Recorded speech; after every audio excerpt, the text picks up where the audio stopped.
الحمدللہ وحدہ والصلاة والسلام علی من لا نبی بعدہ وعلی آلہ واصحابہ الذین اوفوا عہدہ اما بعد فاعوذ باللہ من الشیطان الرجیم بسم اللہ الرحمن الرحیم وقال اللہ تعالی فی القرآن المجید والفرقان الحمید جاء الحق وزهق الباطل ان الباطل کان زہوقا وقال النبی صلی اللہ علیہ وسلم علیکم بسنتی وسنت الخلفاء الراشدین المہدیین او کما قال علیہ الصلاۃ والسلام۔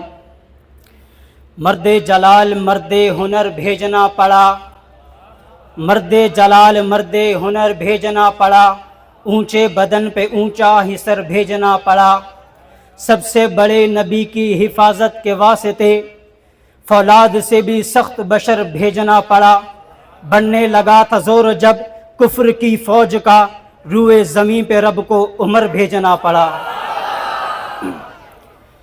میرے واجب الاحترام اہل سنت والجماعت احناف دیوبند سے تعلق رکھنے والے غیور نوجوانوں، میرا آج کا موضوع حضرت عمر اور عقائد اہل سنت و مسائل اہل سنت کے عنوان سے معنون ہے۔ اس عنوان کے تحت دو عقیدے، دو مسئلے آپ کے گوش گزار کروں گا۔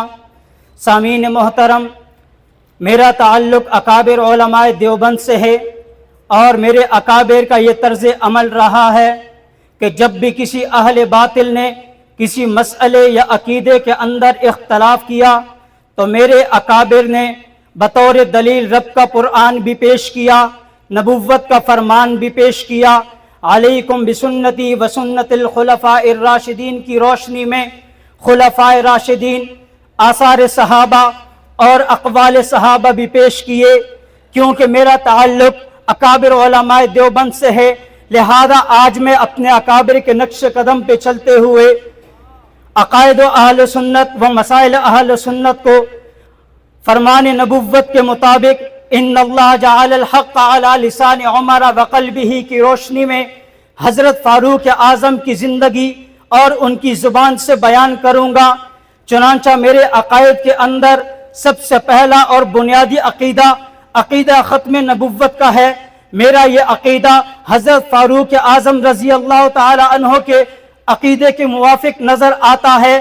چنانچہ اٹھائیے قاضی ایاز مالکی کی کتاب الشفا بتعریف حقوق المصطفیٰ، حضرت فاروق اعظم فرماتے ہیں بے ابی انت و امی یا رسول اللہ صلی اللہ علیہ وسلم، میرے ماں باپ آپ کی ذات پر قربان، لقد بلغ من فضیلتک عند اللہ، کہ اللہ کے ہاں آپ کا مقام و مرتبہ اتنا بلند و بالا، اتنا اعلیٰ اور عرفہ ہے کہ انبعثک آخر الانبیاء وذکرک فی اولہم، کہ اللہ رب العزت نے آپ کو بھیجا تو سب سے آخر میں ہے، لیکن آپ کا تذکرہ خیر سب سے پہلے فرمایا۔ تو ثابت یہ ہوا کہ میرا عقیدہ ختم نبوت فاروق اعظم کے عقیدے کے موافق نظر آیا۔ جی ہاں سامعین محترم، عقائد اہل سنت میں سے دوسرا عقیدہ حیات النبی کا ہے۔ اس مسئلے پر جہاں میرے پاس رب کا قرآن موجود ہے، نبوت کا فرمان موجود ہے، وہیں حضرت فاروق اعظم کے اقوال میرے اس عقیدے کی تائید کرتے ہوئے نظر آتے ہیں۔ چنانچہ شیخ تقی الدین رحمہ اللہ فرماتے ہیں، حضرات شیخین کریمین مسجد نبوی کے اندر اونچی آواز سے بات کرنے والے لوگوں سے فرمایا کرتے تھے، لقد آذیت رسول اللہ صلی اللہ علیہ وسلم فی قبرہ۔ تو پتہ یہ چلا میرا یہ عقیدہ حیات النبی بھی فاروق اعظم کے عمل کے موافق بھی ہے، فاروق اعظم کے اقوال کے موافق بھی ہے۔ سامعین محترم، مسائل اہل سنت میں سے ایک مسئلہ ترک قراءت خلف الامام کا ہے۔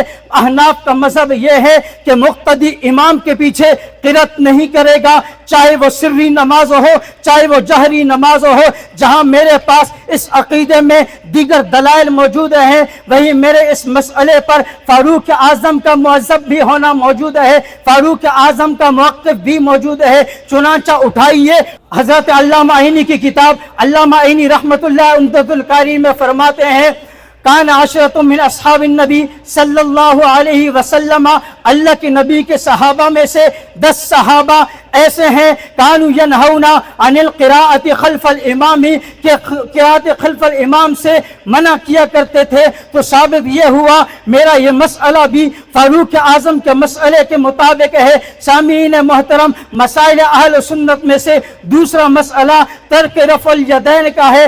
اس مسئلے میں جہاں میرا اور میرے اکابر کا موقف ہے، وہیں فاروق اعظم رضی اللہ تعالیٰ عنہ کا یہ مسئلہ بھی میرے موقف کے مطابق ہے۔ چنانچہ اٹھائیے عمدۃ القاری، علامہ عینی رحمۃ اللہ علیہ روایت نقل کرتے ہیں، حضرت عبداللہ بن مسعود رضی اللہ تعالی عنہ فرماتے ہیں صلیت خلف النبی صلی اللہ علیہ وسلم و ابی بکر و عمر، میں نے اللہ کے نبی کے پیچھے ابو بکر و عمر کے پیچھے نمازیں پڑھی ہیں۔ فلم یرفعوا ایدیہم الا عند افتتاح الصلاۃ، پہلی تکبیر کے علاوہ وہ رفع یدین نہیں کیا کرتے تھے۔ تو یہاں حضرت عمر بھی میرے عقیدے کے موافق اپنا عقیدہ بیان کر رہے ہیں۔ پھر میں کیوں نہ کہوں کون عمر کہ جس کے بارے میں اللہ کے پیغمبر نے ارشاد فرمایا ان اللہ جعل الحق علی لسان عمر وقلبہ، اگر عقیدہ حیات النبی کی بات آ جائے تو کہہ دینا عقیدہ وہ منظور ہے جو شیخین نے سمجھایا ہے، اگر بات عقیدہ ختم نبوت پر آ جائے